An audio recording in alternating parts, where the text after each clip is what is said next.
Oi, gente. Então, sei que vocês estão morrendo de saudade, então não teve jeito. Olha o homem aí. Ser chamado de homem logo no começo, isso é elogio hoje em dia, né? Presidente Bolsonaro. Bom, tenho certeza que todo mundo que está assistindo a gente estava com muita saudade. Então, assim, queremos assim, aquela coisa assim, conversa franca, limpa, mas totalmente informal, porque assim, é só nós, né, gente? Vamos lá. Querendo saber do senhor como que tá hoje, como tá a vida do senhor hoje, comparada com o que era nesses últimos 4 anos, que foram extremamente intensos. Mudou muita coisa? Está com menos intensidade, mais tensão, obviamente. E a preocupação não é comigo, contigo, é com o futuro do Brasil, o que nós temos a perder. Estão discutindo novamente o projeto de lei da censura. Tá? Tem o pacotão da democracia agora. Ninguém quer agredir ninguém, mas se alguém agredir alguma daquelas poucas autoridades, menos de 20, você pode pegar 40 anos de cadeia. Tá? E o que é muito importante, né? Isso aqui foi a nossa liberdade de 2018. Então, a gente trabalha politicamente, estou empregado aqui no PL, tenho um bom salário aqui, não vou negar isso aí. E temos a preocupação com o futuro dos julgamentos em Brasília. Não adianta você falar no momento em devido processo legal. Acredito que a CPMI está indo muito bem, em especial depois do vazamento das imagens pela TV CNN do chefe do GSI, né, bem como daquele fotógrafo da Reuters, chutando uma porta que já estava aberta, começou a mudar tudo. Né? Outros depoimentos vão aparecendo, o governo tem maioria lá dentro ainda, mas os fatos são muito claros. Então, a gente tem esperança de um bom final nisso. Logicamente, não esquece o sofrimento das 200 e poucas pessoas, são 6 meses presos. Eu tenho 2 auxiliares meus direto presos há 90 dias. Tem 2 que não eram diretos meus, mas estão presos ainda, são da ativa, o Cid, mas o Sargento Reis. E cuja punição, se fossem culpados, pode até ser, não sei, tá? Não seria passível dessa preventiva que estão sofrendo agora. O objetivo é sempre aquela história, uma delação premiada, vai delatar o quê? Tá? E a outra é me atingir. Quando eu decidi voltar para cá, 3 dias antes de chegar, tiraram meus carros blindados. Eu tinha direito a 2 carros como ex-presidente e não dizia se era blindado ou não. Mas tinha lá algumas dezenas de carros blindados, estava tudo acertado, daí a ordem parece que foi diretamente do cara que tem lua de mel até hoje, né? Me tirar o carro blindado. Um ex-presidente tem direito a 8 carros. Eu confesso que quando era deputado eu achava que era exagero. No meu caso em particular, não posso ir na padaria pelo assédio, né? E também a possibilidade de uma outra ação. Porque se está a imprensa, em grande parte, contra mim, o Lula não dorme sem falar comigo durante o dia todo. É sinal que está importunando. Se fosse uma névoa, assim dizer, né, como aquele ministro falou, estariam dando bola para a gente. A gente costuma dizer, eu não posso falar de mim, Bárbara. É difícil você falar de você. Eu sou a mulher mais bacana da minha cidade. Você pode até pensar, falar você não pode. E que eu vejo, quem hoje em dia tem expressão nacional na política? Pouquíssimas ou talvez uma pessoa tenha. Isso é um dos pontos que eu vou falar com o senhor daqui a pouco, que é sobre o uso do nome do senhor para uma promoção, porque o senhor, eu brinco, é um fenômeno, é quase pop, presidente. Até o Pix revelou isso aí, né? Engraçado que a galera agora tá falando que a meta tem que ser dobrada, né? Já que a imprensa ficou tão incomodada, a meta agora é dobrar a meta, né? Eu vi uma jornalista daquela grande televisão debochando, né? Quem vai doar para esse cara? Eu vi. Tá? Imagina a surpresa. Eu não pedi, agradeço, né? Foi iniciativa de muita gente. A previsão hoje em dia é um pouco mais de 3 milhões, contando multas e processos. Deve aumentar, que pintou uma multa extra semana passada de R$105 mil do meu querido Benedito, né? Meu também. O meu São Benedito. Querido ali. Benedito, gostamos de você, Benedito. O advogado está vendo ali o motivo da multa. Aparece, eu tenho certeza, porque uma fotografia do 7 de setembro que não foi retirado. Nossa. Parece, não tenho certeza, mas é algo sobre não retirar, algo... Pesadíssimo, né? Uma coisa muito pesada. 8 meses depois das eleições. Tá tudo bem. Eu queria saber em quanto foi multado o senador com dinheiro na cueca. Depois eu vou fazer esse levantamento só para a gente poder saber uma estatística. E nós levantamos aqui, o pessoal levantou também, as vaquinhas do passado, né? Para pagar a multa do José Dirceu, do mensaleiro, foi quase R$1 milhão para um mensaleiro. E a mídia repercutiu até bem, né? A época. Sempre repercute bem. Eu vejo lá, aqui tem uma TV, está sempre ligada aqui, sem som, de vez em quando eu boto um som, né? Como tinha na presidência. E eu vejo uma verdadeira orgia sobre cargos. A tal partido vai levar esse cargo, vai levar aquele, vai ter uma reforma. E o pessoal da maioria das televisões sorri. Faz parte da regra do jogo, é normal, é o jogo democrático, é o partido demonstrando a sua força. Esse é um ponto muito específico que eu quero tocar, que é o seguinte, presidente. Quando o senhor estava no comando do país, efetivamente, todo mundo falava em orçamento secreto. E uma coisa que parece que não ficou claro para as pessoas é que o senhor não comandava o orçamento secreto. E mesmo assim, de uma forma sem pudor, a mídia queria dizer que o senhor comprava o parlamento através de um orçamento que o senhor não controlava. E hoje, com o controle desse orçamento secreto, que de repente deixou de ser orçamento secreto, foi para a mão do atual governante, né? É dele o orçamento, ele decreta, ele despeja emendas em políticos que ele jura que não são compras de votos. Primeiro, e há uma boa disposição. Hoje eles dizem que é do jogo. O povo entendeu o que é orçamento secreto. O Congresso aproveitou um projeto e fez emenda nele. E numa das emendas criava um superfundo que era administrado pelo relator, onde não tinha qualquer ingerência sobre ele. Bem, chegou na minha mesa, eu vetei. Que tem impressão, não veta, não briga. Eu não quero brigar com o parlamento. Mas não pode deixar bem, vetei. O Congresso não gostou e derrubou o veto. Então, o que eu posso fazer? Tem que cumprir, né? E ali chegava na casa de um pouco mais de 15 bilhões por ano, onde o relator dava para você X, e para outro Y e para outro 0. Ele fazia o que bem entendia e mandava isso aí, e os ministérios tinham que executar, mais nada além disso. Eu não negociava nada. Não tinha ingerência sobre o orçamento. A empresa dá a entender que eu, em cima daquilo, aprovava que eu bem entendi. Não, negativo. Sim. Agora, até hoje, continua secreto, olha, está lá no parlamento. A grande mídia pode, via lei de acesso à informação, tentar buscar os parlamentares com as suas respectivas emendas. Inclusive, parece que o Arthur Lira deu uma declaração recentemente, até falando assim, que agora ele é muito mais secreto do que era antes. Até porque hoje esse valor do orçamento secreto, no final do ano passado, a ministra Rosa Weber determinou que esse valor retornaria pro comando da presidência, e hoje esse valor que antes era administrado pelo relator, hoje é administrado pelo governo. Que a mídia pouca mídia, apelidou de emenda PIX. Passou a ser emenda de relator, mudou de nome, né? E aceitável, né? É do jogo. Teve uma jornalista que falou, é do jogo. Tem parlamentar lá, de acordo com o peso dele, ele pegava 200 milhões.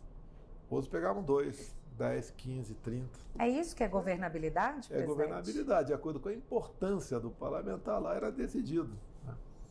O dinheiro, eu acho que pode ser bem aplicado, mas tem que ter transparência. Não vou falar que tudo estava errado ali. Agora, uma coisa aconteceu de bom com esse orçamento secreto. Diminuiu a pressão por cargos. Mais ou menos, né? Porque agora... Não, comigo o outro é diferente. Eu lembro no passado, né, eu era deputado, tinha uma chamada lista da fidelidade. Né? Fidelidade, tanadadã. Acabava uma votação importante, que o governo esperava chegar algo importante, no interesse dele, ele mandava e daí negociava a liberação, não só a liberação de emendas, que não eram impositivas, e também tinha uma briga por ministérios, por bancos, por diretorias, por estatais. Era comum o líder pegar e recebia: olha, o meu partido aqui eu tive uma fidelidade de 90% e tenho um ministério. outra fidelidade foi por 70. E tem 2. Nós temos que pegar o ministério do lado de lá. Então, essa briga por cargos, que hoje em dia virou casa da mãe Joana, isso é muito ruim para a governabilidade. E pública, né? Porque, olha só, o ministro, ele não pode ser uma pessoa que seja completamente neófito sobre o assunto. Ele tem que ter algum conhecimento do assunto. Tá? E hoje em dia não tem. Eu não quero citar nomes aqui, porque eu tenho que citar quase todos. Você não entende nada. Eu vou citar pelo senhor. Pode ficar tranquilo que eu cito pelo senhor. Mas então, entrando nessa questão de ministérios, que é uma coisa que eu queria frisar, porque para mim existe um abismo na diferença da escolha dos seus ministros para a escolha dos atuais ministros. Você já viu quando um pedreiro vem, acimenta o chão todo, fica lisinho, limpinho, e aí vem um cachorro e vem com as patinhas e atrapalha o negócio todo? O senhor sente que eles estão fazendo isso na obra que o senhor deixou de arranjo ministerial, de arranjo para o Brasil? O senhor sente que eles estão atrapalhando o trabalho que o senhor e a sua equipe tiveram nos últimos 4 anos? O que a gente falava lá atrás é que se porventura não tivesse a reeleição, eles iam pegar um porquinho bem gordinho para fazer assado. Né? Aconteceu. Os 4 anos eu fui o primeiro presidente com teto de gastos. Você tem que ter um limite para gastar. É duro porque tem coisas que são prioritárias, você tem que fazer e não consegue. Por outro lado, deixamos a economia arrumada. Estavam fazendo a reforma tributária. Por exemplo, diminuímos em 1/3 o IPI de 4 mil produtos, industrializados produtos. Tudo que era imposto de importação, eu poderia diminuir ou zerar sem buscar um imposto alternativo para compensar aquela renúncia de receita. E vinham fazendo. Material para energia solar, pneus de tratores, já voltou, tá? Pneus de tratores, peças de tratores também, pneus de caminhões, jet ski, veleiro, videogames. Galera do game deve estar assim, chateada, pensativa, né? Das escolhas, más escolhas que fizeram. Muito garoto não pensa nisso porque o papai é que banca, né? Exatamente. Jovens cresçam, mas paguem boletos. O game virou uma atividade no Brasil. Não pode negar isso aí. Claro que não. Até na pandemia, muita gente participava de videogames, e um dado que eu tive, parece que é verdadeiro, que mais as mulheres jogam do que os homens. Bom, não sei se a gente joga em mais quantidade, mas a gente joga melhor. Talvez pela atividade, muitas vezes a mulher em casa, por causa do filho, deu uma folguinha, vai lá jogar, talvez por causa disso, mais mulheres jogando. Então, além de outras coisas que nós fizemos, aí seria a reforma tributária, basicamente. Por exemplo, a questão do IPI, nós reduzimos em 1/3. E o Paulo Guedes falou que podia reduzir 100%. Então a gente ia deixar para próximo agora. Agora, muita coisa nos ajudou. Quando você facilita a habilitação, você dobra o número de pontos para o cara perder a carteira. Né?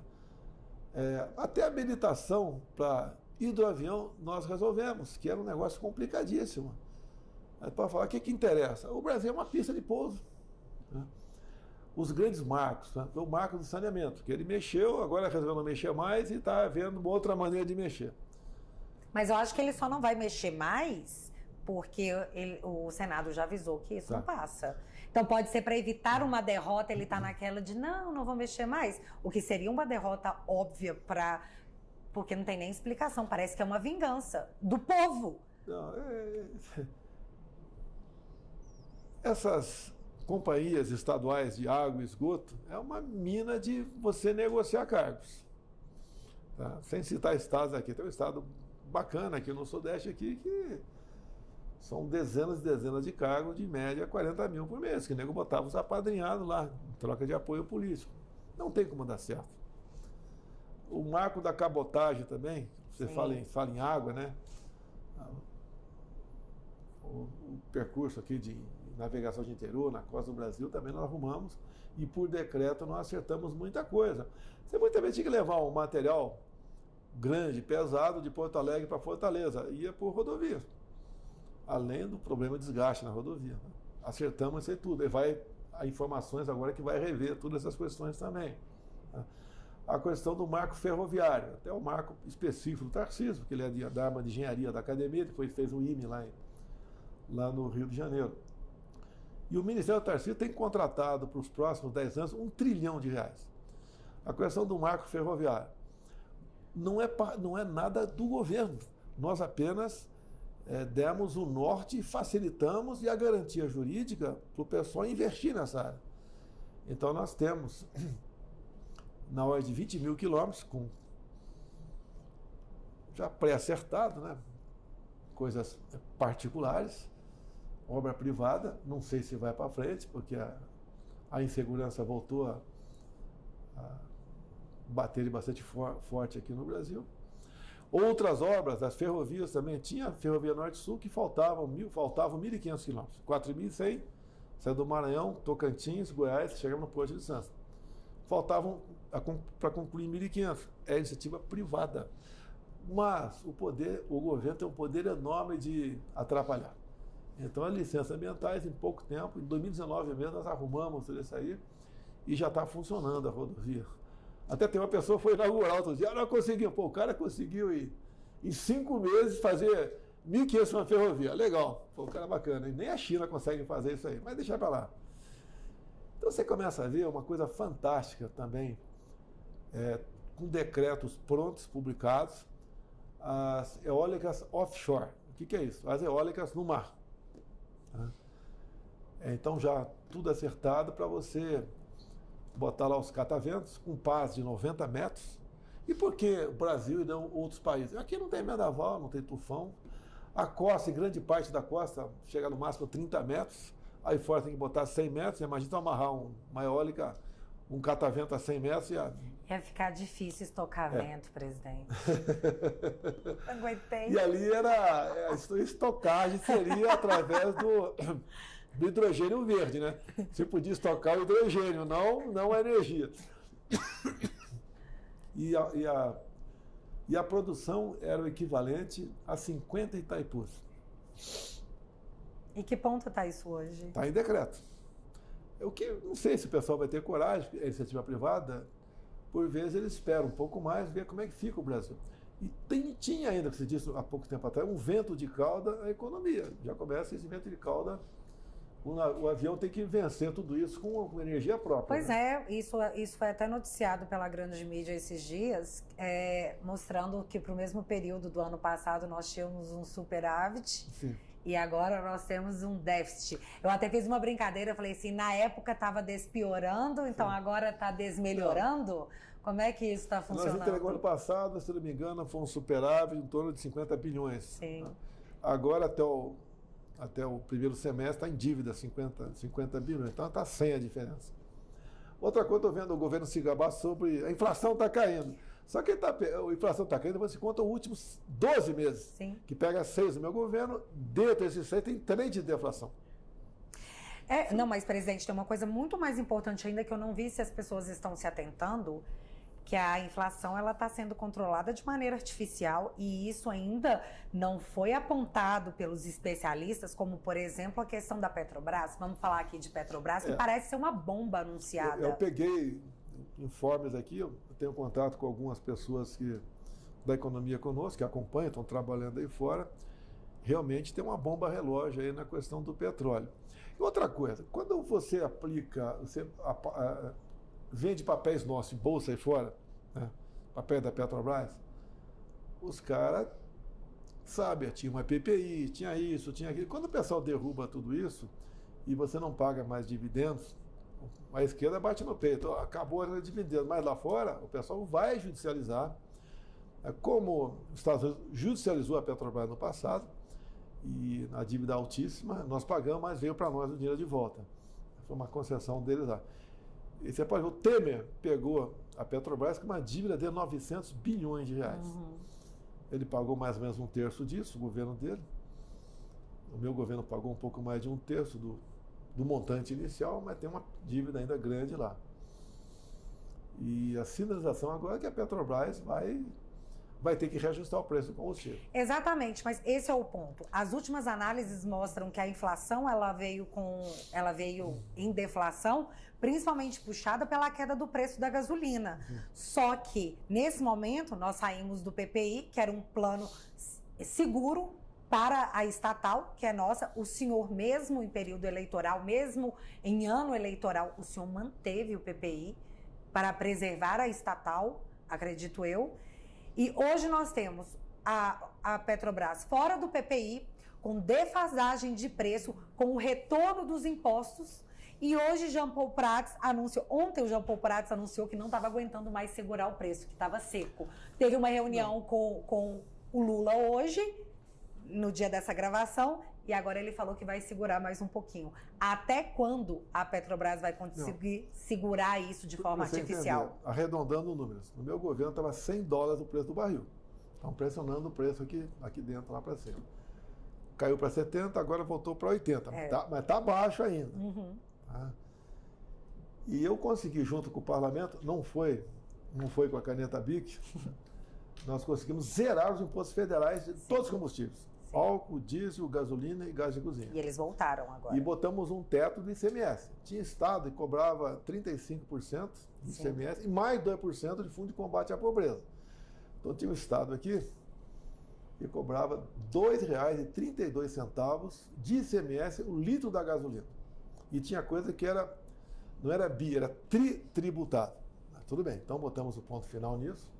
Também botamos um teto no ICMS da energia elétrica, que baixou bastante lá fora. E o governo pegou esse vento de cauda nosso, e cada vez não, que não foi de uma hora para outra, tudo que você diminuiu de impostos, IPI, etc., a gente estava mês a mês arrecadando mais. Sim. Até a tal da curva de Laffer, né? Sim, que ninguém tinha ouvido falar até o senhor colocar em prática para ver que funciona. Eu sempre gostei de estudar, né? Eu tinha conhecimento um pouquinho, conversei com o Paulo Guedes na época, até falei pela curva de Laffer, olha no retrovisor, estava lá atrás, você tem que trazer ela no retrovisor, de preferência botar na frente, que você desestimula a sonegação. Sim. O imposto é muito alto, você vai sonegar. Tá? O que vai ter com essa reforma tributária, porque o que está pintando de aumentar de carga tributária não está no gibi. Bem, então olha só, os combustíveis estavam teto ICMS 17%, zeramos o imposto federal. E como caiu o preço do petróleo, ele tinha margem para diminuir, botar a gasolina hoje em dia 3,50 o litro. Sim, mas o que ele fez? Ele reonerou. Sim. Ele voltou a cobrar impostos federais dos combustíveis. E tem uma historinha meio complicada, depois você explica no hora de folga, né? Porque ele passou a cobrar menos do álcool para atender aqui os usineiros. Tá? Porque o preço do álcool acompanha ali, a gasolina está aqui, o álcool está aqui mais ou menos 30% abaixo. Então o preço subiu, não tem que pagar mais imposto, alguém ficou com essa diferença, mas deixa para lá. Bem, então está nesse pé. E agora, com essa pressão do preço do combustível, se ele vai ter que reajustar, ou então vai voltar o endividamento da Petrobras, que o povo lá na frente um dia vai ter que pagar a conta, como pagou no governo Temer e uma parte do meu governo também. E dizer que o preço alto da gasolina, eu entreguei a gasolina abaixo de R$5. Sim. Chegou a bater 8? Sim. Mas foi a pressão da pandemia e da guerra lá fora. Esse é o ponto. O senhor pegou uma pandemia, uma guerra que tinha acabado de estourar, e mesmo assim o senhor não cedeu uma pressão populista, que seria a saída do PPI, que para a estatal que já foi quebrada, era uma segurança. Hoje, a sensação, para quem assiste de fora e consegue acompanhar a novela, parece uma reprise do que aconteceu lá atrás e está sendo feito novamente. A questão não é se vai acontecer, a questão é quando, que foi o que o Jean Paul Prats, indicado pelo Lula, que não deveria, devido à lei das estatais, que eles derrubaram para nomear os amigos. E agora ele está dizendo, ontem ele disse, não sei por quanto tempo a gente consegue segurar, está secando. Ele falou ontem.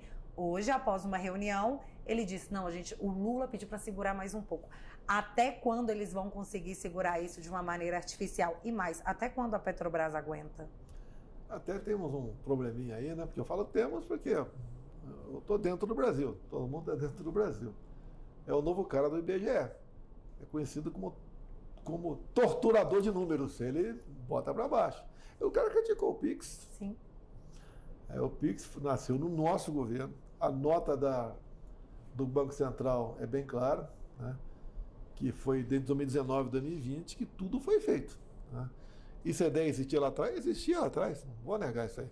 Assim como desde quando o homem ele queria ir para a Lua. Então, não foi o primeiro homem que quis ir para a Lua que foi o americano, a glória é dele lá. E nós, no Banco Central, Roberto Campos, a equipe do Banco Central, estão de parabéns, criaram o Pix. Eu sempre falei, sem taxação, sem uma CPMF digital, que agora já parece que está tudo para voltar, com pessoas jurídicas, depois com pessoas físicas. Você pode ver. Eu recebi de doação 800 mil pessoas doaram para mim. O cara pode taxar em cima de um percentual de cada doação ou o montante, o número de doações ou em cima do montante. Olha quanto dessas 800 mil doações para mim iriam para o governo. Agora, os bancos perderam um pouco comigo. Eu atrapalhei a vida de muita gente. Tá? Até estatais. Eu peguei com praticamente sem lucro, né? Um pequeno lucro, pequeno prejuízo que dava, entreguei com lucro 170 bilhões. Para onde ia essa grana toda? Você pegar no feijão com arroz. Entreguei os Correios com 5 bilhões em caixa, com avião comprado. Tá? Muitas estatais, se você pegar os próprios Correios, né? Dá pena do pessoal do Correio. O mais humilde ali, que é o carteiro, está no contra-cheque dele para acabar em 2030, R$500 por mês de extra de fundo de pensão para compensar o rombo do fundo de pensão deles, que é o Postales. Por que o rombo? Você fala, como é que um cara ganha dinheiro no fundo de pensão? Então o pessoal que lá atrás, né, do PT, né, botou lá, eles aplicam no mercado, fazem compras, fazem negócios para que aquele fundo ele cresça e possa pagar uma aposentadoria boa para os seus servidores. Eles compravam papéis, por exemplo, de empresa da Venezuela. Quebrada, compravam. Nossa. E depois de um aviãozinho lá, uma bandeirinha atrás, né? Buscar alguma coisa, não sei o quê. Ótimo o senhor ter mencionado Venezuela, porque uma coisa que o senhor fez no seu governo também foi mostrar como que os governos anteriores ao do senhor usavam o dinheiro do BNDES. E aí o que nós vimos foi que a gente emprestava dinheiro para muitas ditaduras, inclusive, e a gente recebia em charuto, na verdade não recebia. Foi até prometido charuto e não chegamos sequer a receber. Se eu não visse, eu não acreditava. Eu vi o contrário. Parecia um meme. Eu não acreditava, a garantia seriam charutos. Parecia um meme. Só que agora o discurso é o seguinte, não, nós vamos fazer de novo. O que eu vejo? Olha só, eu costumo trazer para uma família o problema. Imagina nós somos casados. Eu faço um empréstimo e você é fiadora. Então a gente vai viver com nossos filhos aqui, é uma maravilha, né? 1, 2, 3 anos. Só que depois eu te abandono, vai embora. Daí você fica com a dívida. Daí nossos filhos ficam falando, poxa, com o papai a gente vivia bem, mamãe aqui, uma madraça essa mãe aqui. E depois que você paga a conta, e daí você volta para esse marido caloteiro. E começa a história tudo de novo. Esse é o Brasil. Então, é uma relação de amor com caloteiros. Sim. É até um jeito bonitinho de falar. Eu falaria que é amor a ditaduras, porque nós temos várias, né? Inclusive, nós financiamos muitas coisas que aqui nós não temos. E não recebemos nossos charutos. Olha, eu lembro de um livro de psicologia, de 75, mais ou menos, que eu era cadete em Resende, e li. E tinha aula de psicologia lá. E tinha um capítulo que dizia mais ou menos o seguinte: oh, meu Deus, por que esse bem que eu tanto amo me afasta? O bem que me destrói me aproxima. Tinha um capítulo que falava sobre isso. O homem, não sei, parece que ele tem vontade de se aproximar do perigo. É o que o Brasil faz. Você mostra para os caras de esquerda, né? Eu não culpo o eleitor do PT, eu não dou pancada nele. Eu converso com ele. Tá? Quando aparece um cara, não vem aqui, não sei porquê, não vem aqui, mas a gente conversa. Para mostrar que tem um ditado que sempre é atual. Né? Nada está tão ruim que não possa piorar. Você vê uma pessoa humilde, aí, vivendo com muita dificuldade, recebe o Bolsa Família, ele acha que nunca pode piorar. Pode, se a economia não rodar, não vai ter quem vá trabalhar para gerar imposto, para pagar aquela Bolsa Família para essa pessoa. Eu consegui triplicar o valor médio do Bolsa Família com responsabilidade fiscal. Para fazer isso, você tinha que parcelar o tal dos precatórios, aquelas dívidas que a União tem que pagar. Uhum. E quando nós precisamos disso, porque teve uma inflação bem maior do que o normal nos alimentos por ocasião da pandemia. Nós fomos no parlamento e acredite, os deputados do PT da Câmara todos votaram contra o parcelamento dos precatórios. Que se não tivesse sido aprovado, não teríamos como pagar o Bolsa Família de R$600 para eles. A questão dos combustíveis. Quando nós acertamos, eu dei um exemplo, zero os impostos federais, zero. E bota um teto no imposto estadual. Toda a bancada do Senado, do PT, votou contra. Porque eles queriam o caos, que o pessoal ganha de média 190 de Bolsa Família, gasolina R$ 8, R$ 9, para chegar na campanha, tá vendo? Eu vou resolver esse assunto. Sim. Não iam resolver. É o criar o problema para vender a solução. Agora, você pode ver, o grande problema nosso de combustível, alguns falam, o Brasil é mais que autossuficiente em petróleo. É verdade, exportamos. Mas não temos refinarias. No início do governo Lula, lá, 2003, 2004, ele começou a fazer 2 refinarias no Nordeste e uma no Sudeste. E enterrou 90 bilhões de reais e não fez nenhuma. E sabemos que virou caixa para escândalos de corrupção. Né? E a minha ida, por exemplo, a conversar com o Putin em fevereiro do ano passado, além dos fertilizantes, nós negociamos o fornecimento de diesel para nós. Porque você depende do diesel. E quando você depende, o mercado lá fora faz o preço. E o preço lá de fora é que vem aqui para dentro. Pois é, agora não mais, né? Agora vamos pagar um preço, estamos recebendo um preço de populismo e vamos receber depois. É aquela coisa, você está plantando chuva para colher o quê? Não, olha só, o que é comum no político, do vereador ao senador? Ele quer ajudar o dinheiro dos outros. Daí é igual a mãe, muitas vezes a mãe que é gastona, o marido não, que é gastona, quer dar um presente que não comporta um orçamento familiar. Faz um empréstimo. Mas tem que pagar esse empréstimo depois. Né? E funciona dessa maneira. Você pode ver, o Paulo Guedes já chegou a ter uma dúzia de ministros na minha frente pedindo a cabeça do Paulo Guedes. Por causa disso.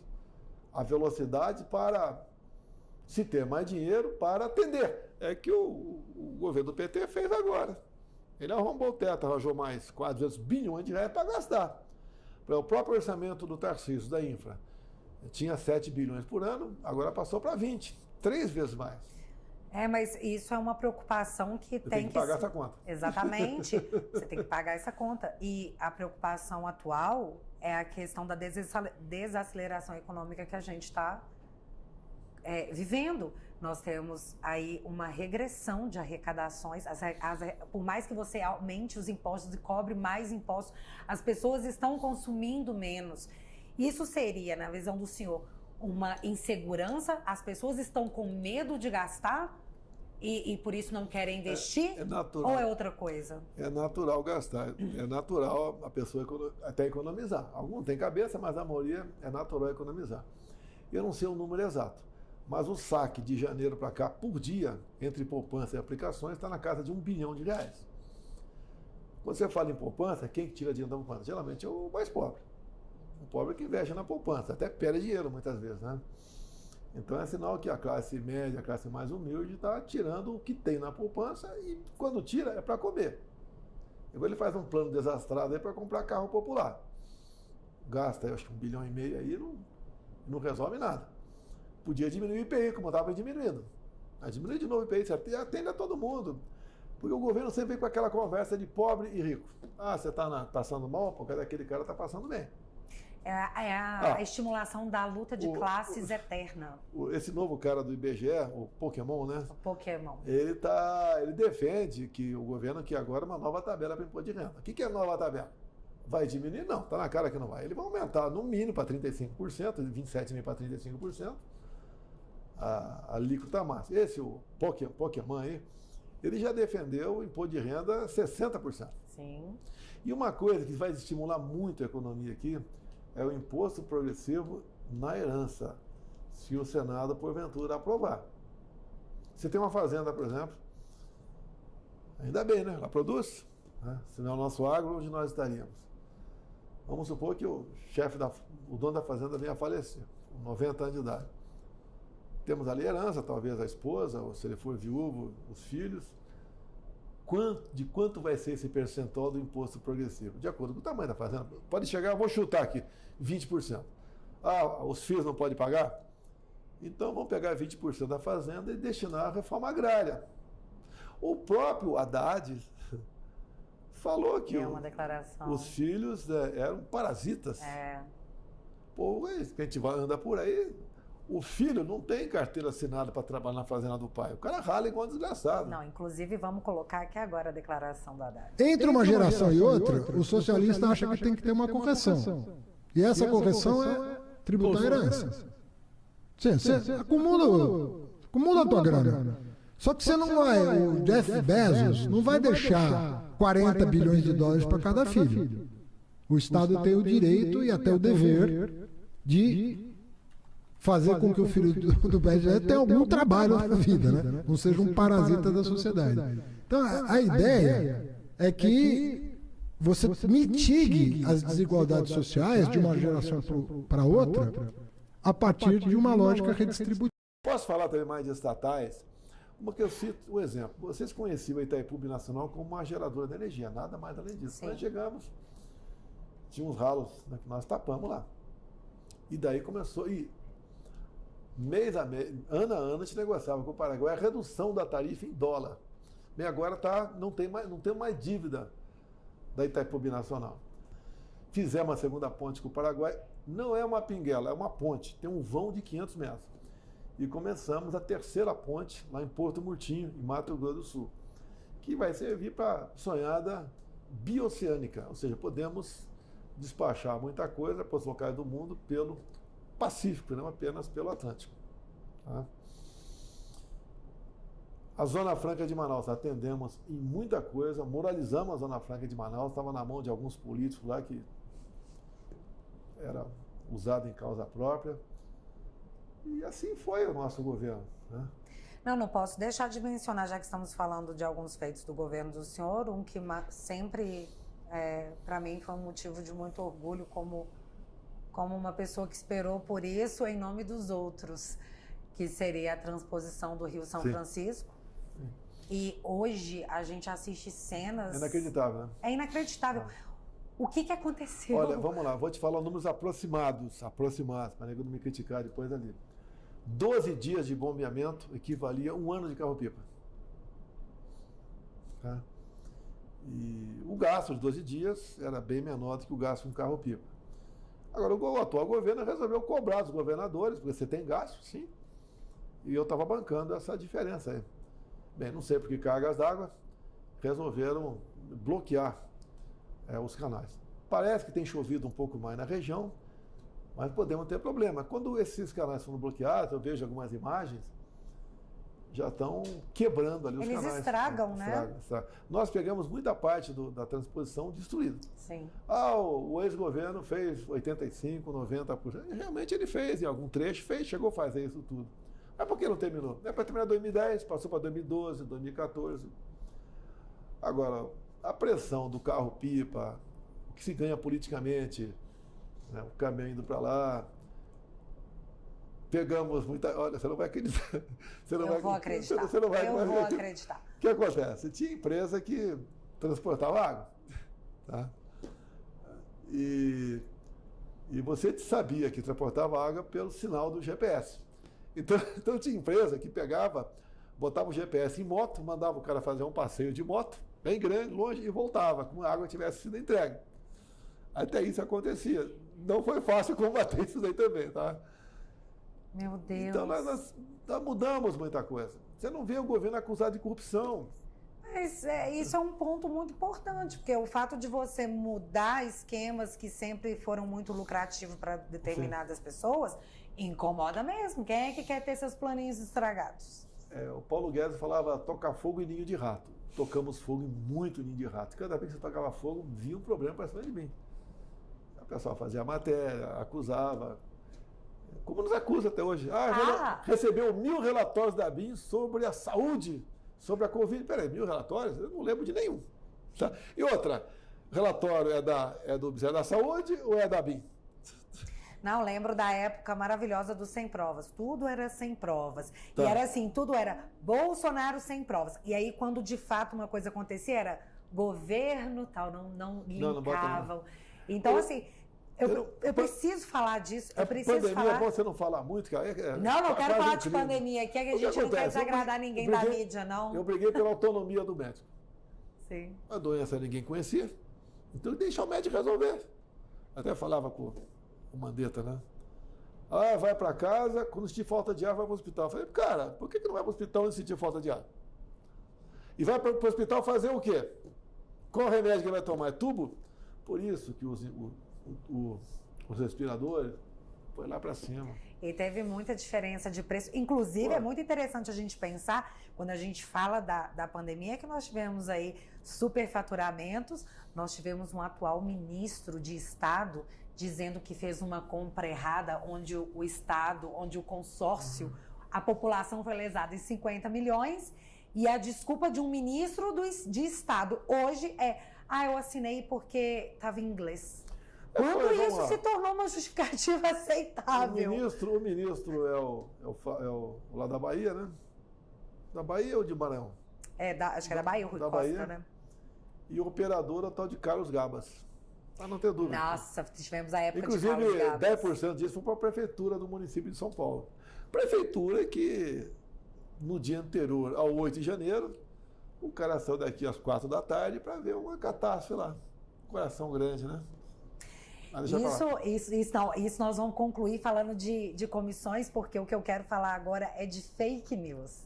Eu dei de cara com uma fake news hoje maravilhosa, que eu tinha que trazer, vou até colocar aqui na tela para vocês, que foi a Marina, a ministra Marina, ela deu uma declaração falando que nos últimos 6 anos a criminalidade aumentou. Eu fico chocada com isso, porque não existe uma agência de fact-checking para dizer para a ministra que, olha, foi o contrário, nós tivemos uma queda nos índices de criminalidade. E aí eu pergunto para o senhor, essa fake news da Marina é uma cortina de fumaça para não falar da quantidade de desmatamento da Amazônia que está ocorrendo e que ela deveria prestar conta à população brasileira? Já que na época do senhor era, oh meu Deus, chamem o Hulk, o Leonardo DiCaprio e menina Greta? Números aproximados. 2018, 60 mil mortes por arma de fogo. No meu governo, 42 mil o ano passado. E lógico, se diminuiu 1/3 praticamente, aí morreu menos mulher, menos homem. E os caras jogam, não aprenderam com o chefe deles, né? Jogam números. Igual estamos com 160 milhões de casas, é isso? 180 milhões de casas. Então, mais que dobrando o número de residências no Brasil. Como temos 120 milhões de pessoas passando fome. Esses números os caras ficam jogando para cima. Não, mas o atual presidente, ele não mente, ele erra, ele comete gafe. Gafe. Um equívoco da parte dele. E ele conta sempre com a boa vontade da mídia, que eu não sei, presidente, se o interesse da mídia maior era em eleger o atual ou se era tirar o senhor. O que o senhor acha? A lógica não interessava para a mídia, né? Tem que esse pessoal de esquerda está cavando a própria sepultura. Quando nós assumimos, com o teto de gás, você tem que cortar. Cortar da onde? Propaganda oficial do governo. E não falava para a imprensa, se o Brasil for bem, a iniciativa privada vai mais do que compensar que estão perdendo comigo. Os caras estavam o tempo todo massacrando, mentindo de forma... E estamos hoje em dia. Quando assumiu agora o governo, ele, num projeto, ele deu uma mexida, as estatais podem investir bastante, bem mais também, né? Por enquanto, a mídia está em lua de mel com o cara. Mas não deveria, porque ele prometeu a redução, tem vídeos, temos imagens, da redução do imposto de renda para 5 mil, prometeu, não vai cumprir, e o Bolsa Família, que ele falou que ia dar R$600 mais R$150 por filho. Hoje, principalmente na região do Nordeste, que foi uma região onde ele foi muito bem votada, porque o populismo lá sempre foi uma coisa muito exacerbada, nós temos hoje a própria população mostrando que não, que esses valores estão vindo pela metade. Esse estelionato eleitoral não é denunciado. O nosso Auxílio Brasil, Bolsa Família, né? Quando você conseguiu um emprego, você não perdia, ainda ganhava mais R$200. Uhum. Tá? O atual governo voltou, que era o que ele fazia antes, e quem individualmente ganhava deixou de ganhar, em grande parte, e também perde o Auxílio o Bolsa Família quem consegue um emprego. Então chegou na casa de 1.400.000 já perderam esse benefício. Eu vejo um videozinho aqui no telefone, aqui, o pessoal revoltado. Agora, esse dinheiro ajuda a movimentar a economia local. Assim como o Auxílio Brasil lá atrás, né? A gente chegava a gastar 50 bilhões por mês naquela política do fica em casa, a economia a gente vê depois. Apanhei muito por causa disso, porque eu falei, a economia se parar, a pessoa vai morrer de fome. Vamos ter saca no supermercado e vai ter uma confusão no Brasil sem tamanho.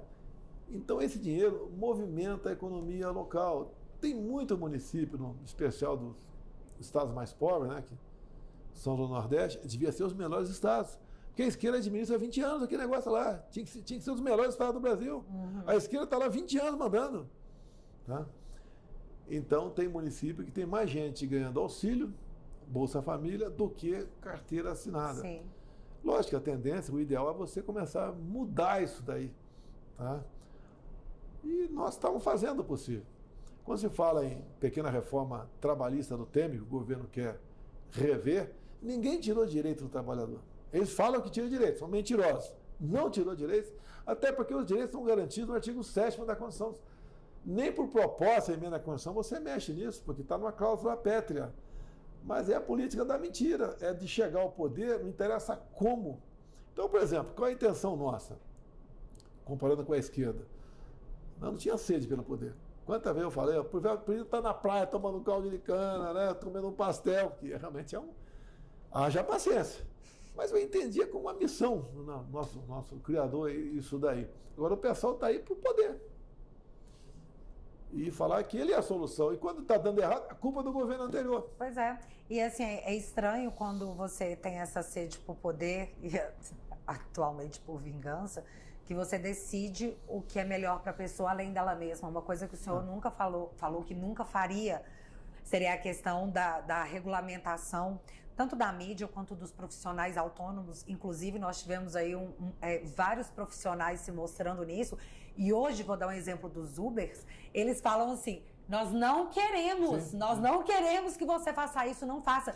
E aí vem esse governo que acha que sabe o que é melhor para a pessoa, em vez da própria pessoa, dizer que assim, não, você não sabe o que é bom para você, nós vamos regulamentá-lo para que você ganhe menos, porque nós sabemos o que é melhor para você. Um exemplo, o saque aniversário do FGTS, que o senhor também promoveu. Então, assim, para mim é assustador ver sendo desfeito as coisas boas que foram feitas, e nossa, e como foi difícil, porque nós tínhamos um Congresso resistente, em nome de uma dominação política, porque do momento onde você tem uma população mais pobre, ela fica mais suscetível a ser influenciável. Além do PIX, nós transformamos o Brasil no segundo país mais digital do mundo. Muita coisa você pega no teu telefone. Carteira de habilitação, um montão de coisa. Reformamos a lei de cartórios. Hoje em dia, você está em condições de você comprar e vender imóveis dentro da tua casa. Registrar um filho de dentro do hospital. Tá? A lei da liberdade econômica, o cara queria, por exemplo, vender o cachorro quente na praça. A mulher queria abrir um salão de beleza. O outro queria uma oficina mecânica. Eu estava com o pedido na prefeitura, a prefeitura levava meses, até anos, para conceder o alvará. Hoje em dia, o cara entra com o pedido, se em 30 dias a prefeitura não responder, ele pode abrir seu negócio. Tá? Desenvolvimento econômico. Demais, demais. Tá?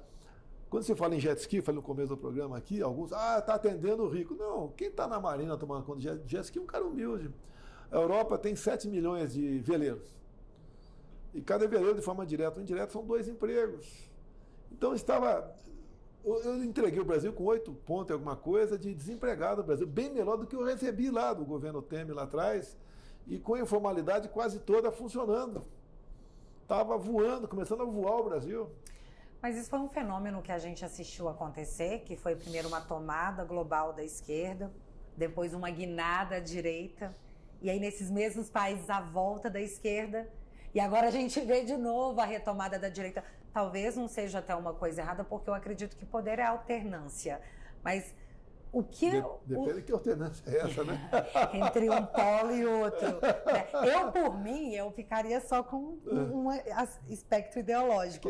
Mas eu acredito que poder é alternância. O que me cria o medo da gente não conseguir ter novas eleições devido às ideias autoritárias que esse governo tem, porque eles acusaram o senhor durante muitos anos de ser um autoritário, e aí eles se mostram os verdadeiros autoritários em vários aspectos, e nós teremos em breve a internet regulada, nós teremos os trabalhadores não podendo ser donos dos seus próprios trabalhos, porque eles são chamados de pseudos empresários de si mesmos. Isso foi um escritor progressista que escreveu esses dias, acho um desrespeito. E o que o senhor acredita que causou esse fenômeno do pessoal ter ido para a esquerda após experimentar um governo mais conservador e agora está voltando? É tipo, corre que deu errado? No Paraguai não voltou. Não voltou. Mas na Argentina vai voltar. Inclusive falaram que tem um Bolsonaro na Argentina. Não. Inclusive eu tive numa cidade de São Paulo, um mês retrasado, e tinha um argentino lá que há 20 anos está no Brasil. Dele, acho que é Milei o nome dele, esse argentino lá. Daí ele falou que vai voltar para a Argentina, vai votar, até porque esse Milei é meio maluco, igual eu era. A Argentina lá, o sistema eleitoral é diferente do nosso, tá? E o Paraguai é um exemplo para o mundo, o sistema eleitoral lá, a cabine de votação, etc., as máquinas. Tá? Mas dá para mudar muita coisa ainda, dá para ter esperança. Né? Nos Estados Unidos, o que o senhor está achando que vai acontecer ano que vem? O Trump volta, no meu entender. Houve muita acusação de fraude, aquele voto pelos Correios. Muitos condados, e alguns estados estão acertando isso aí, outros estão deixando como está. Agora acontece uma coisa, nesses 3 meses dos Estados Unidos, a mesma coisa quase que você vê o Brasil com 5 regiões. Onde há o maior fluxo? De que região para que regiões? Nordeste para Sudeste, Sul, Centro-Oeste. Tá? Há 20 anos governado pela esquerda, pelo PT. O pessoal sai de lá. Os estados americanos, os democratas, que são parecidos com o PT, né, fogem para os estados republicanos. Essa é uma grande realidade. Agora, se você perguntar para qualquer um dos Estados Unidos que quer voltar para o Brasil, ele quer voltar até, mas não com esse governo que está aí. Na verdade, as pessoas estão saindo do Brasil e dolarizando o dinheiro. Eu vi que foi uma das maiores compras de dólar dos últimos anos, sim. Que foi a retirada. As pessoas estão com tanto medo da economia no Brasil. Eu mesmo botei uma parte, mais ou menos 140 mil dólares lá fora do Brasil e depois a conta minha foi encerrada, depois da busca e apreensão na minha casa. A mídia contou isso para todo mundo. Inclusive, a mídia tem acesso a cada coisa do senhor, né? Por exemplo, COAF, o vazamento das pessoas que doaram. A minha vida toda, a minha família toda vazando dados do COAF. Mais uma vez agora, né? A questão da busca e apreensão na minha casa. O MP foi o contrário. Foram para buscar meu cartão de vacina. Todo mundo sabe que não tomei vacina. É muito estranho a gente pensar nisso. Foi para pegar o telefone. É claro que foi para pegar o telefone. Mas é estranho a gente pensar nisso, que hoje em dia a gente assistiu ministros da Suprema Corte dizerem em alto e bom tom: eu vi a corridinha, eu vi a mala de dinheiro. E mudou. Tem muita prova. E hoje em dia não. Hoje em dia a gente vai atrás de cartão de vacina. Parece piada. Parece que muita gente mudou. Você está prometendo perguntar a palavra-chave. Vaza Jato. Tá? Mudou. Muita gente resolveu mudar de lado ali com medo, tá? Mas deixa pra lá. É isso daí. O presidente não pode contar a fofoca pela metade, não. Deixa para um outro momento a gente falar sobre Vaza Jato aí. Ou falar sobre um inquérito que ocasionou a minha inelegibilidade, um inquérito aberto em novembro de 2018. E até hoje ele não foi concluído. Depois que eu divulguei para os embaixadores, ele foi chancelado como confidencial e você não sabe, então, o que está dentro daquele inquérito. Eu sei, mas não posso falar porque passou a ser crime. Mas... Até eu divulgar, não era crime porque não tinha classificação sigilosa. Depois passou a tê-la. Mas esse é o novo normal. Inclusive, os inquéritos que eu estou, quando eu consigo acesso a alguma coisa, tá lá embaixo. Você não pode falar sobre isso, porque... Então, assim, e aí você acaba se tornando... O próprio inquérito acaba sendo uma pena, porque a mídia pega você sempre e refere é investigado, inquérito tal, como se isso fosse um crime hediondo. O engraçado é que os verdadeiros criminosos, eles chamam de suspeitos, como, por exemplo, no que aconteceu agora em São Paulo, né? Todos os anjinhos são tratados como suspeitos. Mas o pessoal do dia 8 de janeiro são os bandidos, os terroristas. Tem 200 e poucos presos na Papuda aqui, ou na Colmeia, né? Homens e mulheres. É inacreditável. Pessoas idosas. Um autista foi colocado em liberdade há poucas semanas. Muito triste. Temos pessoas com 80 anos de idade com tornozeleira eletrônica. E não tem um formal de culpa. Ou seja, você, o João, tu fez isso. É genérico. Foi encontrado com os golpistas. Né? Não só tiraram o terrorista fora, com os golpistas. Alguns estilingues, bolinha de gude. Acabou. Nem canivete tem. Um golpe num domingo, teve na Rússia uma tentativa de golpe da turma do Wagner lá, como teve agora também num país da África. Você vê Pois é, tem uma diferença, né? Imagina como é que eles olham pra gente, presidente, tipo assim, cara, vocês vão dar golpe com bolinha de gude? O golpe você tem um alvo definido, uma pessoa que o cara vai matar, vai prender ou vai exilar, tá? E o pessoal assume.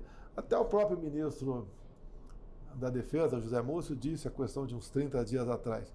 Não existe uma pessoa central no 8 de janeiro. Não teve uma liderança. Eu estava vendo agora há pouco no rodapé da televisão ali que ele deve ser substituído pelo Alckmin. Alckmin, ministro da Defesa. É até difícil. O que eu posso comentar sobre isso? O ministro da Defesa como vice-presidente, chuchu. E o que ele falava do PT? Exatamente o que ele falava por isso. Do Lula? Eu não sei, eu tive para mim durante muito tempo que o Alckmin não botou fé no governo, nesse governo que ele entrou, e ele falou, cara, essa vai ser a minha chance de ser presidente, que pelo voto eu não vou chegar. Vai que esse governo aí cai antes e eu consigo ser presidente, porque não tem condição. Nós pegamos, e a gente não está falando de coisas longínquas, a gente está falando de 2018, 2019, para de repente virarem melhores amigos, como Simone Stepp, que falou, ele é o chefe do Petrolão. E agora, nossa, é o meu presidente. Eu não consigo entender que isso foi apenas uma virada de chave. Mas eu acho que o tempo é o senhor da razão. Enquanto o pessoal está atrás do senhor por cartão de vacina, Ciro Gomes já anunciou que o escândalo de corrupção de 2024 já está em andamento agora. Resta esperar para ver qual será. O perfil do pessoal que está ocupando aqui as planadas dos ministérios é muito semelhante de 2003 até 2016. Não pode... Você, com os mesmos ingredientes, você não pode fazer um novo bolo. Tá? E o pessoal vai com sede ao pote. Agora a gente está assistindo, parece um replay de um filme ruim. Mas os Estados Unidos geralmente tem uma tradição do que acontece lá, acaba acontecendo aqui. Então vamos aguardar o que vai acontecer lá para a gente esperar o revival aqui. Estão tentando de toda maneira tornar o Trump inelegível, até prendê-lo. Tá? Mas há uma... Está bem na frente do Ron Sanders. Há muito mais seriedade lá do que aqui, muito mais.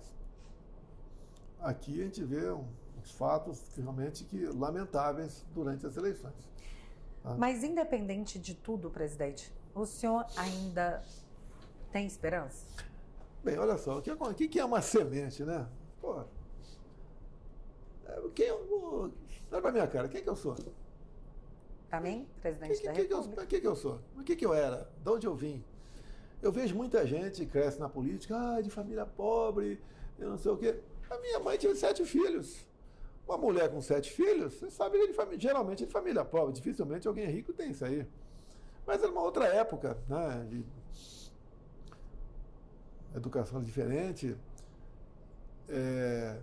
Na minha cidade, concluí lá o científico,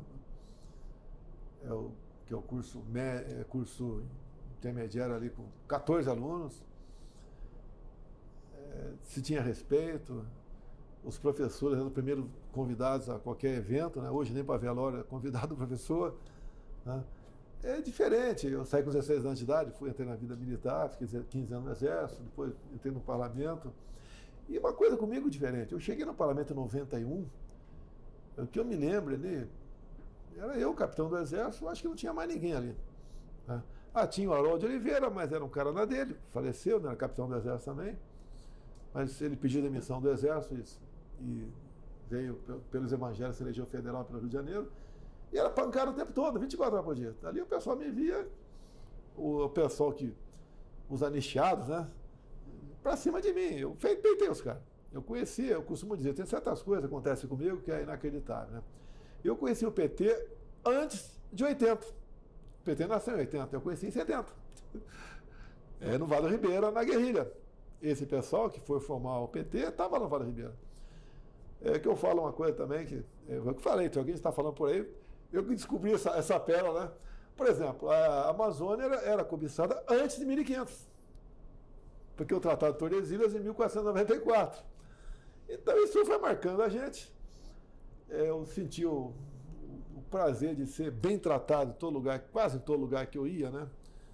Dadas as minhas ações. Não era um deputado encrenqueiro, brigão. Eu brigava por coisas que eu achava que era justo, defendia. E costumo dizer, você tem que, como político, num começo, entender um pouco de tudo e muito de pouco. O que é isso? Você pega, por exemplo, o Celso Russomano. Ele entende muito de defesa do consumidor, então teve sucesso na vida pública.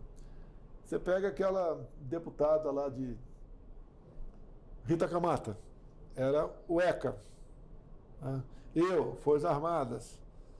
Então isso dá uma base para você renovar o seu mandato. E eu vinha renovando a cada 4 anos com uma votação melhor no final. E nos deu projeção. E eu peguei uma época, o Brasil, diferente. Tinha havido escândalo de corrupção, tanta coisa errada. E em 2010 eu descobri uma cartilha para criança que nenhuma mãe ou pai quer para os seus filhos, né? Até botei um nome lá que deu muita polêmica, depois de processo por causa disso. Mas foi despertando a atenção do pessoal. Fiz uma campanha em cima da passagem bíblica, João 8,32, veio uma facada, as coisas aconteceram sozinho. Eu perguntei, quem sou eu? Eu acredito, você tem que acreditar, confiar, correr atrás, mudar as cabeças das pessoas, recuar muitas vezes. Recuar é difícil, né? Muitas vezes o cara fala, você teve chance de fazer isso e não fez. Isso era uma pergunta que eu ia fazer. Você tem que se colocar no lugar das pessoas. Sim. Certas coisas, você não pode descarregar sozinha um caminhão de tijolo em meia hora. Tem que ter muita gente contigo. Eu nunca pensei em fazer uma besteira fora da tais 4 linhas que aí tanto critica. Você quer encher o saco e falar de 4 linhas. Mas mesmo dentro das 4 linhas, eu tinha dificuldade de fazer o governo funcionar. O pessoal tem medo. Eu vou... E se esse cara não for reeleito, ou lá na frente, quando acabar o mandato dele, como é que eu fico? Os caras têm medo. Até hoje, né? Até hoje, mais ainda. Isso é um outro ponto, porque assim, eu demorei um pouco a minha ficha cair realmente do que tinha acontecido após o ano passado, no final do ano passado. Para mim, um evento trágico. Mas aí depois, quando a gente foi pensando, fui tentando recolher os caquinhos, e eu pensei assim, não, nós temos um congresso com um número muito grande de conservadores. E até aquele ponto que eu comecei a entrevista mencionando para o senhor que muitas pessoas usam o seu nome para poder se eleger e acabam migrando de acordo com a conveniência. Mas nós temos, sim, uma maioria conservadora no Congresso hoje, e mesmo assim a gente ainda está passando perrengue. Você pega um petista, eu não te conheço. Você quer que teu filho aprenda isso na escola? Fala, não. Essa casinha é tua, você quer dividir com alguém? Ele vai falar que é dele. Você gostaria de ter uma arma dentro da tua casa para ser feliz? Ele vai falar que sim. O cara é nosso. Sim, ele só não sabe ainda. Ele não sabe, é nosso. Você acredita que o meu cunhado, vou mandar um beijo para você, cunhado, ele não é petista, ele é lulista. Quase que ele votou no seu ano passado. Quase. Mesmo assim, ele conseguiu no último minuto, pela imagem afetiva que ele tinha. Mas quando eu falo para ele, olha, mas você curte isso aqui? Curto. Você gosta disso aqui? Não. Isso aqui? Sim. Você é conservador. Você só ainda não se tocou. E teve uma coisa que ele mencionou pra mim que eu acho que vale a pena a reflexão, que ele falou, eu tenho uma memória afetiva, porque foi lá atrás, na época do Lula, que eu comprei o apartamento no Minha Casa Minha Vida. Aí eu falo com ele assim, pois é, você comprou um apartamento de 2 quartos, no Minha Casa Minha Vida, hoje é você casado, mora num apartamento melhor, tem 2 filhos e um carro, no governo Bolsonaro. Então você tem que votar nele. E ele ficou, mas até um lulista chegou, que não é ignorante, porque ele não é uma pessoa ignorante, viu, cunhado? Você não é uma pessoa ignorante. Eu lembro chegou a pensar, ok, faz sentido. Então nós estamos caminhando sim para uma transformação mental da sociedade, que é o que assusta muito quem trabalha com a ideologia de esquerda. Eu lembro de um ascensorista, já faleceu, o nome dele é Edson, lá no Palácio do Caxias, no Rio de Janeiro, ele é do Maranhão. E quando eu comecei a fazer a campanha de vereador, e depois a primeira de deputado, 2 anos depois, ele me acompanhava. Eu chamava de cabra da peste, não sei o quê, aquela amizade, brincadeira. E uma vez ele tocou na casa de uma senhora para pedir voto para mim. A mulher gritou, se for para deputado estadual, vou votar no Jorge Leite, não entra em casa não. Eu entrei, era para federal, ela falou que ia votar em mim e acredito que votou. Por que ela votava sempre no Jorge Leite? Porque ele uma vez entrou na casa dela e tomou um café com ela. Então isso vai marcar a vida toda, essa gratidão que você falou aí. É a memória afetiva. Acontece. Mas aí que entra a transformação da mentalidade das pessoas, que é o que está acontecendo. Hoje em dia, você tem uma transformação dos jovens. Eu tenho um filho de 6 anos, que eu sei, e eu já falei isso outras vezes, meu filho de 6 anos vai chegar no ensino médio, e se alguém tentar doutriná-lo, ele vai identificar que estão tentando doutriná-lo. Então essa geração que está vindo agora, dos filhos dessa geração de agora, chegarão lá na frente sabendo da doutrinação que eles vão experimentar. E para mim, o pânico que entra na esquerda, porque eles doutrinaram as escolas. E é o maior receio deles, perder os jovens. Nós estamos numa garotada que está no Gamers. A esquerda já está com um pé lá dentro. Sim. Até durante a campanha, né? Tá o Gamers. Tá? E muita moleque votou no cara. Sim. Foi exatamente em cima desse. O meu caso, eu zerei praticamente o imposto de tudo sobre games. E ele voltou com os impostos. Voltou com os impostos agora. Agora, muitos desse garoto não sentem porque é o pai ou a mãe que compra o jogo para ele. Aí vem do pai e da mãe, não é falar, é apertar o moleque. Você quer viver dessa maneira? Porque olha só, como ele está fazendo aí, o custo de vida vai aumentar com reforma tributária, combustível. A questão nós temos quase 1 milhão de CACs no Brasil, colecionador, atirador. Tá? Ele está agora dizendo que vai fechar a maioria dos clubes de tiro. Mais gente desempregada buscando o mercado de trabalho. Quando tem muita gente buscando o mercado de trabalho, o preço que se paga para aquele trabalhador por mês cai. Sim. E cai para a mãe, cai para o filho. E os filhos mais ricos, quantas vezes eu cheguei para gente muito bem de vida, né, que eu conversava com todo mundo, paga alguém para o teu filho, fica 2, 3 dias em Pacaraima, Roraima, para ver os venezuelanos chegando, em média 600 por dia, pesando 10, 15 quilos a menos do que estaria pesando se tivesse uma vida normal na Venezuela, para mostrar, olha, ele está fugindo do país mais rico do mundo em petróleo. Como é que pode? Olha o mundo árabe, olha o pessoal da OPEP, como é que vive? Por que está vivendo dessa maneira? Tá? E eu recebi os refugiados, não só em Pacaraima, como em Boa Vista. O atual presidente recebeu o ditador com tapete vermelho aqui. Tapa na cara dessas pessoas. Pelo amor de Deus, você quer isso para você? Será que a gente está precisando mesmo de passar por algo muito ruim, tipo, eu tive que perder para dar valor? Mas o problema é que esse possível retorno pode durar décadas. Não. É por isso que eu acho que é o seguinte, poder é alternância e uma democracia não vai permitir uma ditadura ser implementada aqui, porque nós vivemos uma democracia e me disseram que tudo que foi feito em nome de preservar a democracia. E era isso que eu queria saber. Nós vamos manter essa democracia? Eu não assisto aquela grande TV, né? Mas peguei um extrato dela, estava vendo, um tal de Merval Pereira.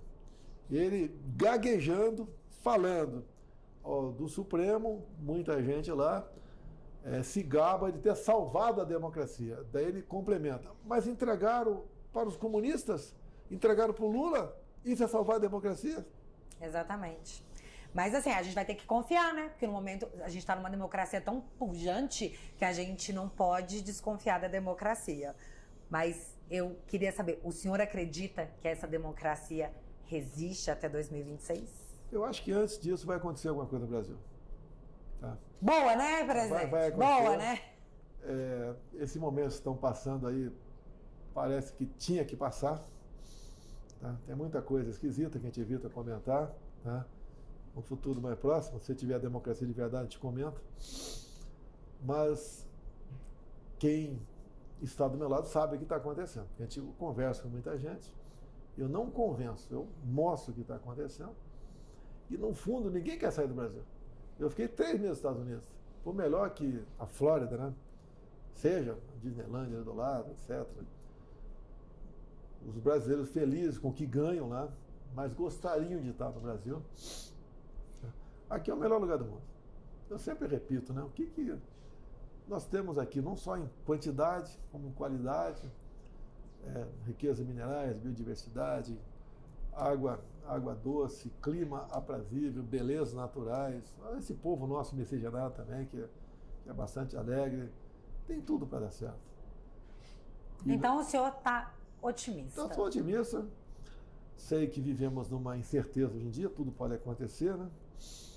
Mas a gente tem que correr esses riscos aí. Né? Olha, eu espero, torço muito para que venha essa renovação grande no Congresso em 2026, para que possa casar direitinho com o governo que retorna. Bom, você vê o plano. Nós vamos investir aqui nas eleições municipais, até te convoca aí, esse pessoal mais jovens. O senhor vai dar palpite nas eleições municipais? Vou participar. Se eu tiver em condições físicas, né, vou participar bastante das eleições. E o grande jogo será 26. Até hoje discutimos mais uma vez 26, são 54 vagas para o Senado. A gente vai ter, por exemplo, pelo menos um candidato em cada estado. E com o número 222. O Brasil todo, 222. Vou pedir um voto. O outro voto você pode até pensar ali, tá? Mas um voto no 222 você ajuda aí que a gente vai escolher a dedo essas pessoas, né? Tem que ser maior de 35 anos de idade, para que chegue aqui entendendo que não chegou pelo poder econômico, tá? Mas chegou pela força da população. Ele tem que chegar aqui sem conservador, ser independente e conservador. E dá para a gente botar o Brasil no rumo certo, tenho certeza disso. Esse é o plano, né? Até eu vejo também, eu sempre vendo a Bíblia, né? Nunca você deve achar que você é a solução do assunto. De vida, eu não sei como é que votar em 26, se continuar inelegível ou não, muita coisa pode acontecer, mas eu posso ter certeza, eu inelegível, eu acho que eu vou trabalhar muito mais do que elegível. Vai ter que escolher um nome razoável ali, o bom, né? Para que assuma e não traia. Quando um senador, 2 ou meia dúzia de federais trai, aí dá até para levar. Agora um presidente tem que assumir e levar a coisa a séria, montar um ministério técnico e ter do teu lado um Senado. Se você dominar o Senado no bom sentido, né, ter uma maioria lá que realmente seja responsável para fazer funcionar o Brasil como um todo, você muda o destino do Brasil, pode ter certeza. Acho que o futuro do Brasil pode começar a mudar daqui a pouquinho, quando o presidente do Senado descobrir que ele não vai ser indicado para o STF. Né? Essa briga existe, eu sofri isso daí. Você precisa ver, quando a segunda vaga, eu tinha um compromisso com terrivelmente evangélico. Então teve gente importante, peso pesado, que procurou, se apresentou. Eu falei, tem um cara maravilhoso, né? Mas você tem que se batizar para entrar no radar. Ele queria entrar no radar sem estar se batizado, achando que estava acima. Sem ir para lá, já era um semideus. Então, não foi fácil segurar essa onda. Foram 4 meses de cozinhando o André Mendonça até ser sabatinado. Eu vi, do Cristiano Zanin, foi super rápido, né? É interessante como que a democracia funciona no Brasil. Mas ainda bem que temos uma democracia. E aí?